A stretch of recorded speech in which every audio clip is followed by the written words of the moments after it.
وہ اپنا بڑا سا بلیک فراک اٹھائے سہج سہج کر قدم رکھ رہی تھی۔ اسے دیکھ کر رحم کا دل کیا اپنا سر ہی پیٹ لے۔ وہ پہلے جن کپڑوں میں تھی وہ رحم کو اس جگہ کے لیے نامناسب لگے تھے، پر اسے کیا پتہ تھا کہ وہ ٹخنوں تک آتے اس بلیک فراک میں سب سے منفرد لگتی، سب کی توجہ کا مرکز ہی بن جائے گی، اور اس پر اس کا فراک اٹھا کر نیچے دیکھتے ہوئے نزاکت سے چلنا، حالانکہ وہ ادھر ادھر پھیلی گندگی سے بچنے کے لیے دھیان سے دیکھتی قدم رکھ رہی تھی۔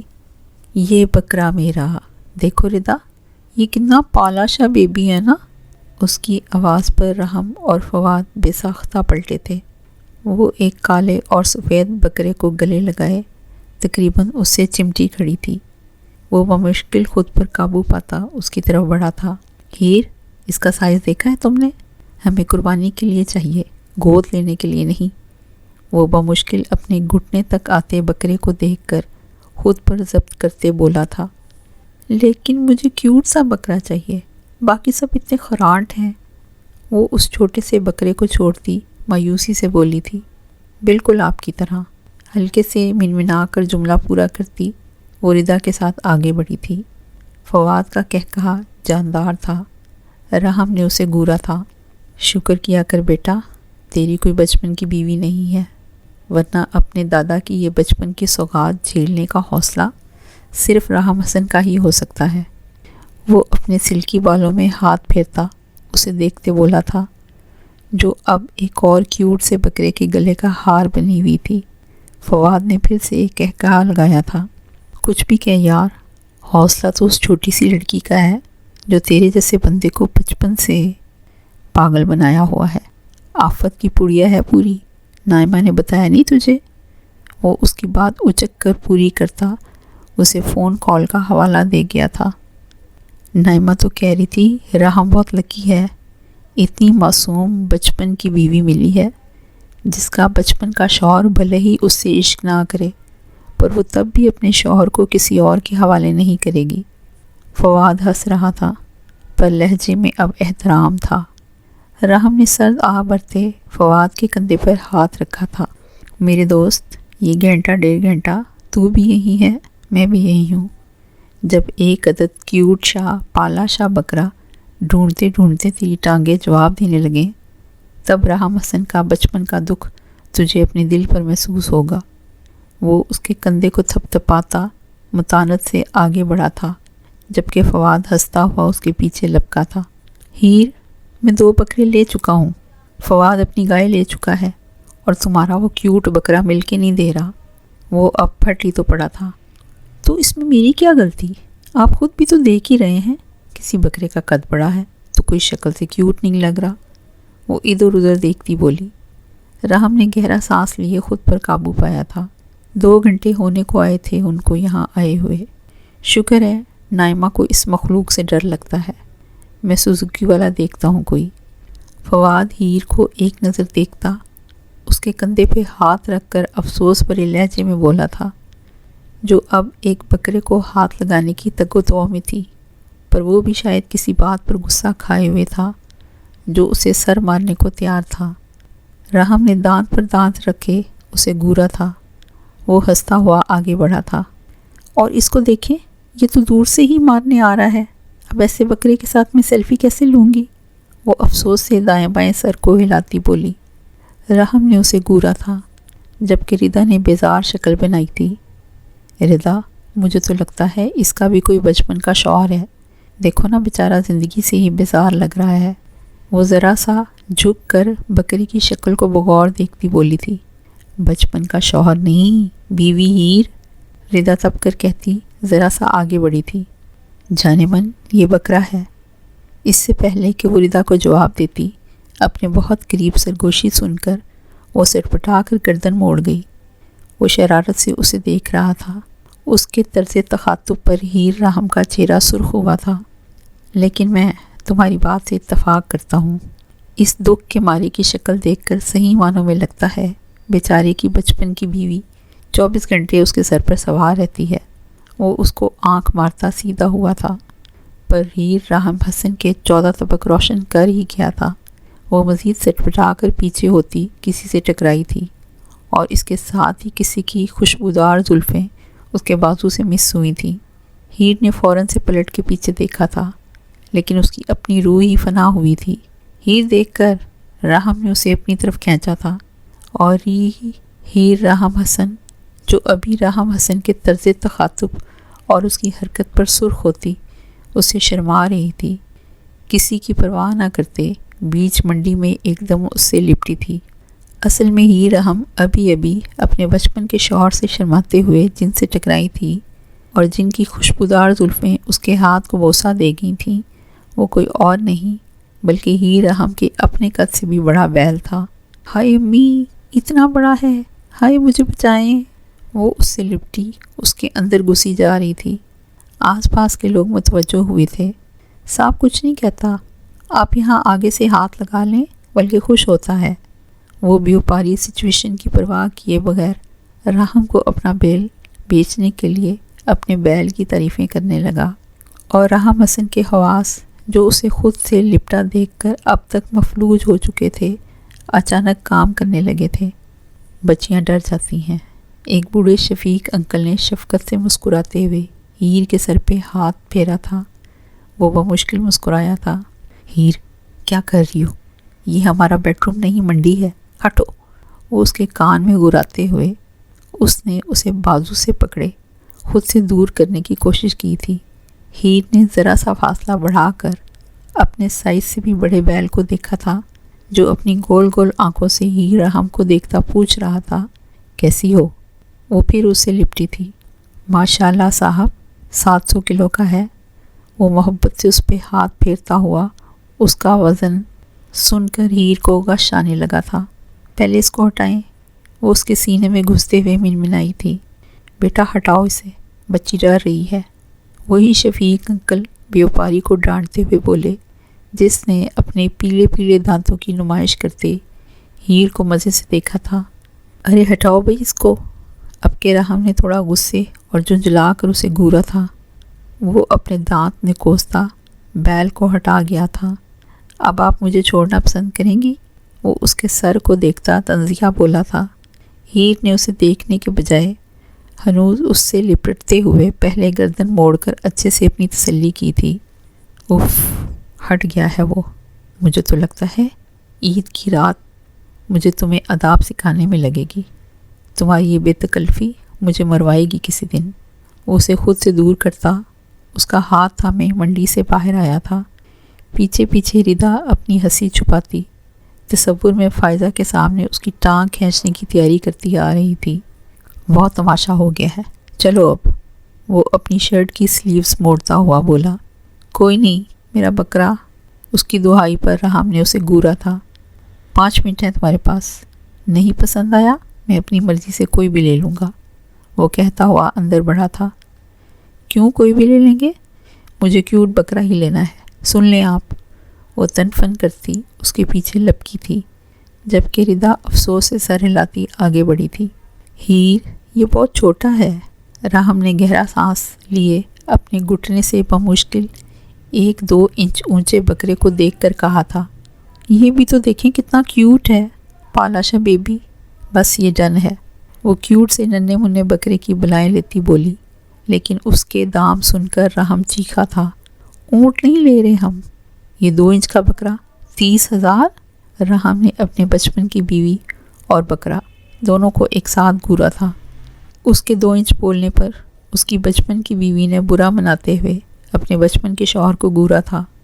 قربانی کے جانور کو ایسے نہیں کہتے، اللہ ناراض ہوتا ہے، وہ خفگی سے کہتی اب دلار سے اپنے کیوٹ سے بکرے کے سر پر ہاتھ پھیر رہی تھی۔ تمہیں قربان کروں گا ہیر راہم حسن، عید کی رات تک رک جاؤ ذرا تم۔ وہ منہ ہی منہ میں بڑبڑاتا بکرے والے کی طرف متوجہ ہوا تھا۔ ہیر بکرا فائنل کر چکی تھی۔ مجبوراً راہم کو 25 میں بات طے کرنی پڑی تھی، 4 گھنٹے لگا کر۔ یہ اتنا سا بکرا لائے ہو تم راہم؟ حسن صاحب نے بیٹے پر افسوس کیا تھا۔ اس نے غصے سے ہیر کو گھورا تھا، جو ان کی طرف متوجہ نہیں تھی بلکہ چارے کو دیکھ رہی تھی۔ ابو، میں نے یہ دونوں لیے ہیں، آپ یہ دیکھیں۔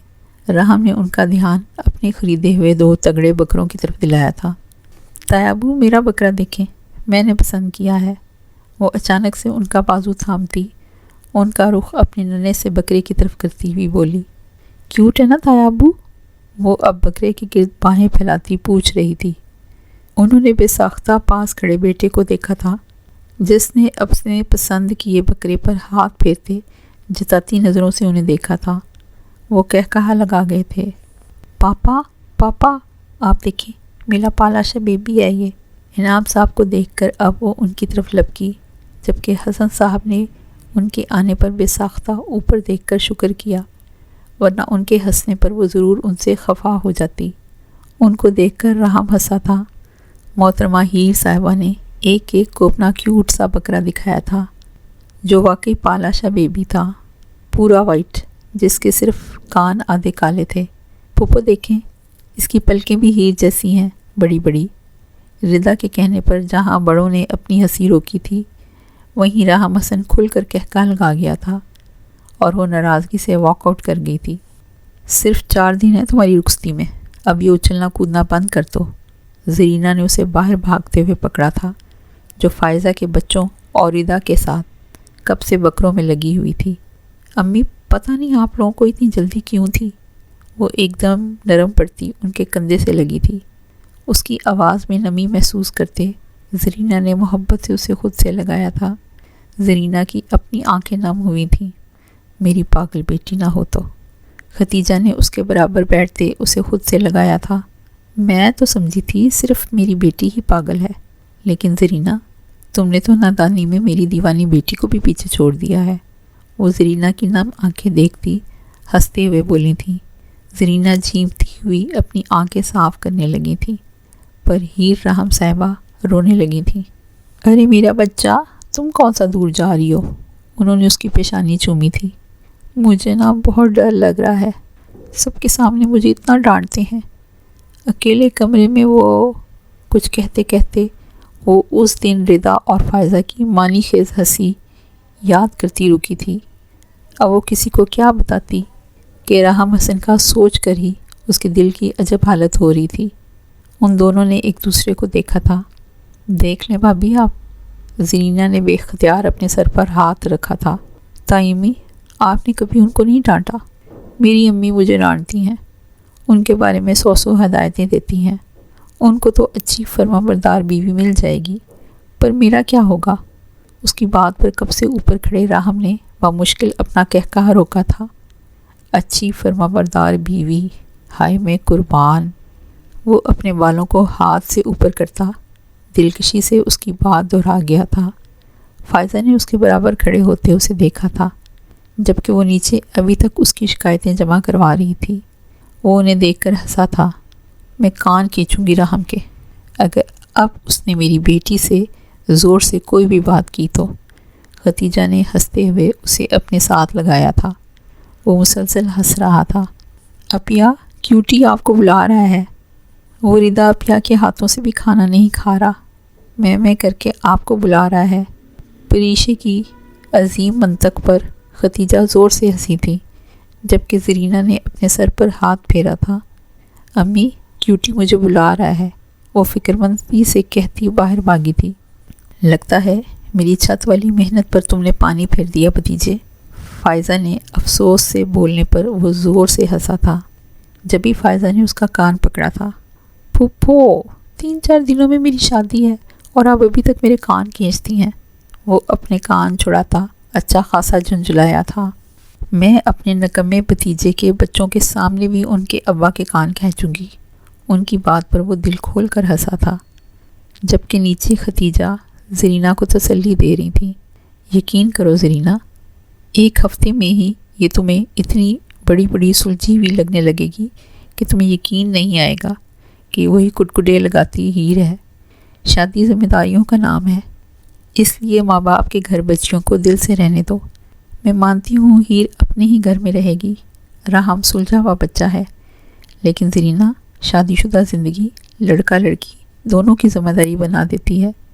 ان کی بات پر زرینہ نے اسبات میں سر ہلایا تھا۔ سر، رضوان کچھ جھجکتا ہوا اندر آیا تھا۔ جی رضوان صاحب، یہ فائل ساری چیک ہو کر میرے پاس آئی ہیں نا؟ وہ سگریٹ لبوں سے نکال کر انگلیوں میں دباتا، اسے ایک نظر دیکھتا، دوبارہ فائل میں گم ہوا تھا۔ وہ سر، آپ کے وزیٹرز آئے ہیں۔ کون؟ وہ بے توجہی سے بولتا سگریٹ لبوں سے لگا گیا تھا۔ سر، آپ کے بچپن کی بیوی۔ اس کے منہ سے اچانک نکلا تھا، لیکن رحم نے حیرت سے اسے دیکھتے ہوئے اس کے پیچھے دیکھا تھا۔ میرا مطلب ہے سر، آپ کے بچپن کی پھپھو۔ نو سر، وہ اپنی ہی بات پر اچھا خاصا گڑبڑایا تھا۔ تم جاؤ برخوردار، میں اپنا تعارف آپ کروا دوں گی۔ پیچھے سے فائزہ کو اندر آتے دیکھ کر اس نے گڑبڑا کر سگریٹ منہ سے نکالی تھی۔ پھپھو آپ؟ وہ ایک دم کھڑا ہوتا، سگریٹ ایش ٹرے میں بجھا گیا تھا۔ ان دونوں کے پیچھے وہ دونوں بھی تھیں۔ تو بھتیجے یہاں جی بھر کے اپنا شغل پورا کرتے ہیں۔ وہ اس کے ہاتھ میں سگریٹ دیکھ چکی تھی۔ صرف یہاں نہیں پھپھو، گھر کے لان میں بھی اکثر رات کو ہیرو بننے کی ناکام کوشش کرتے ہیں۔ ہیر کی بات پر جہاں رحم نے اسے کڑے تیوروں سے گھورا تھا، وہیں جناب رضوان صاحب کو اپنی ہنسی چھپانی مشکل ہوئی تھی۔ رضوان صاحب، میرے خیال میں اب آپ جا سکتے ہیں۔ وہ اپنی درگت بنتے دیکھ کر رضوان پر اپنا غصہ نکال گیا۔ یس سر، وہ گڑبڑاتا ہوا باہر نکلا تھا۔ کسی دن آپ کی بھتیجی میرے ہاتھوں ضائع ہو جائے گی پھپھو، وہ اس کو دیکھ کر دانت پیستے ہوئے بولا۔ لیکن ان کی بھتیجی نے اپنی بات پوری کرنا ضروری سمجھا تھا۔ ہیرو نہیں، ویلن، وہ بھی میں بتاتا ہوں تمہیں کیسا ویلن ہوں میں۔ وہ اس کی بات کاٹتا اس کی جانب بڑھا تھا۔ پھپھو، وہ بے اختیار فائزہ کی پشت سے لگی تھی۔ ردا بے اختیار ہنسی تھی۔ ٹھنڈے ہو جاؤ بھتیجے، فائزہ نے اسے گھوری سے نوازا تھا۔ آپ بتائیں، آپ کس خوشی میں جلوس نکال کر میرے آفس آئی ہیں؟ وہ ان کو بیٹھنے کا اشارہ کرتا اپنی سیٹ پر بیٹھا تھا۔ کیونکہ تم اپنے بچپن کی بیوی اور بچپن کی بہن کو شاپنگ کروا رہے ہو۔ وہ ان کی بات پر اچھلا تھا۔ ناٹ اگین پھپھو، وہ بیزاری سے بولتا ٹیبل پر سر رکھ گیا تھا، کیونکہ وہ اچھی طرح جانتا تھا فائزہ عاطف راحم حسن سے اپنی بات منوا کر ہی رہتی تھی۔ وہ 2 گھنٹوں سے سارا وقت موبائل پر لگا آفس میں ہدایات دیتا، ان کے پیچھے پیچھے ساتھ ساتھ پیمنٹ کرتا آ رہا تھا۔ پھپھو بس بھئی، میں تھک گئی ہوں، رحم کریں مجھ پر اور کچھ کھلا دیں۔ وہ دہائی دیتی دیوار سے لگ کر کھڑی ہو چکی تھی۔ فائزہ اور ردا کسی شاپ میں چلی گئی تھیں۔ جب وہ موبائل جیب میں رکھتا اس کے پاس آیا تھا۔ کیا ہوا؟ اس کی آواز پر ہیر نے سر اٹھایا تھا۔ اگر آپ شادی کرنا چاہتے ہیں تو اپنے بچپن کی بیوی کو کچھ کھلا کر اس کی جان بچا لیں، ورنہ آپ کو اکیلے ہی شادی کرنی پڑے گی۔ اس کی بات پر وہ ہنسا تھا۔ نہیں، میں خود پر یہ ظلم ہرگز نہیں ہونے دوں گا۔ چلو فوڈ کورٹ چلتے ہیں۔ کہنے کے ساتھ ہی اس نے ہیر کی طرف اپنا ہاتھ بڑھایا تھا۔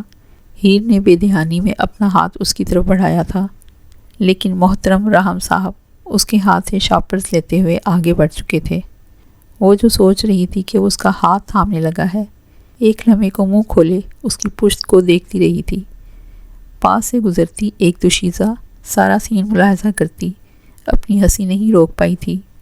ہیر نے اسے ایک گھوری سے نوازتے اسی ہاتھ کی مٹھی بند کرتے ہوئے رحم کی پشت پر مکہ لہرایا تھا۔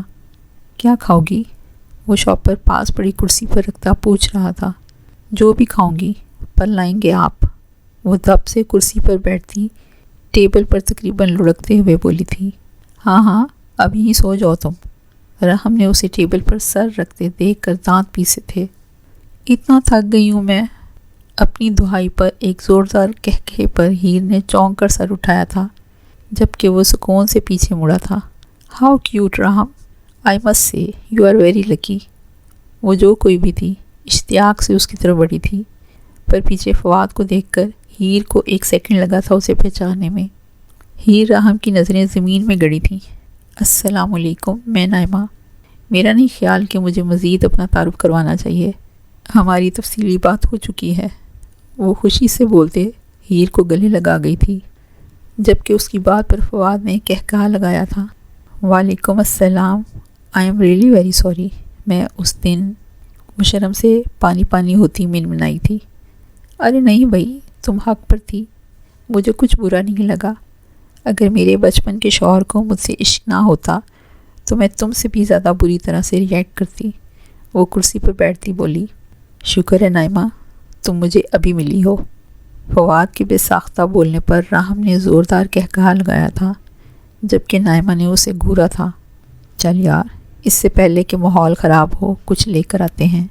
فواد راہم کے کندھے پر ہاتھ رکھتا آگے بڑھا تھا۔ اسی نے فواد کو کال کر کے بلایا تھا۔ صبح اس کی آنکھ کچھ نامانوس سے شور سے کھلی۔ حواس جب بیدار ہوئے تو وہ جمپ مار کر اٹھ کر کھڑکی کی طرف بھاگی تھی۔ باہر بارش برس رہی تھی۔ ردا ابھی تک سو رہی تھی۔ بارش! ہائے میرا کیوٹی! وہ کچھ بھی سوچے سمجھے بغیر ننگے پیر باہر بھاگی تھی۔ صبح کے 10 بج رہے تھے۔ لاؤنج میں کوئی بھی نہیں تھا۔ وہ تیزی سے سیڑھیاں اترتی، باہر کا دروازہ کھول کر تیز برستی بارش کی پرواہ کیے بغیر گھر کی پچھلی سائڈ کی طرف بھاگی تھی۔ بکرے وہاں نہیں تھے، کوئی پہلے ہی ان کو وہاں سے ہٹا گیا تھا۔ وہ ادھر ادھر دیکھتی، بکروں کو ڈھونڈتی، پوری طرح بھیگ گئی تھی جب اس کی نظر سرونٹ کوارٹر کے احاطے میں بندھے بکروں پر پڑی تھی۔ کیوٹی، تم ٹھیک تو ہو نا بیبی؟ وہ تیزی سے آ کر اس سے لپٹی تھی۔ اس کی آواز پر راہم نے پلٹ کر دیکھا تھا۔ وہ اس کی آمد سے بے خبر کیوٹی کے سر پر ہاتھ پھیرتی اس سے معذرت کر رہی تھی۔ آئی ایم سوری بیبی، میں سو رہی تھی، مجھے پتہ ہی نہیں چلا کب بارش ہوئی۔ آپ ٹھیک ہو نا؟ آپ نے کچھ کھایا؟ وہ اب کھڑی ہوتی اس کے سامنے تھی۔ راہم حسن جگہ وقت سب بھولا تھا۔ وائٹ شرٹ پر بلیک گھیر والی شلوار پہنے، گیلوں بالوں سمیت وہ مکمل طور پر بھیگی بھیگی سی اس کے سامنے کھڑی، ادھر ادھر دیکھتی، یقیناً چارہ ڈھونڈ رہی تھی۔ لیکن راہم حسن کا ایمان لرزا گئی تھی۔ بھائی، میں چارہ لے آیا ہوں۔ چوکیدار کا بیٹا جو کبھی کبھی راہم کے کام کر دیتا تھا، بولتا ہوا اندر آ رہا تھا۔ آواز پر ہیر نے چونک کر راہم کو دیکھا تھا۔ ہاں ادھر لاؤ۔ پھر اس سے چارہ لینے آگے بڑھی تھی۔ جب وہ ایک دم تیزی سے چلتا اس کے بالکل سامنے کھڑا جا کر اس سے چارہ لے آیا، اس طرح کہ وہ اس لڑکے کو نظر نہیں آئی تھی۔ تم جاؤ عبدالحمید، میں خود دیکھ لوں گا۔ وہ سر ہلا کر پلٹا تھا۔ مجھے دیں، نہ جانے میری کیوٹی نے کچھ کھایا۔ اس سے پہلے کہ وہ جملہ پورا کرتی، راہم نے پلٹتے ہوئے درستگی کے ساتھ اس کا ہاتھ تھاما تھا، پھر اسے اپنے ساتھ گھسیٹتا ہوا پچھلی سائڈ پر بنے اسٹور کی طرف بڑھا تھا۔ وہ اس اچانک افتاد پر حیران پریشان برستی بارش میں اس کے ساتھ گھسیٹتی ہوئی چلتی چلی جا رہی تھی۔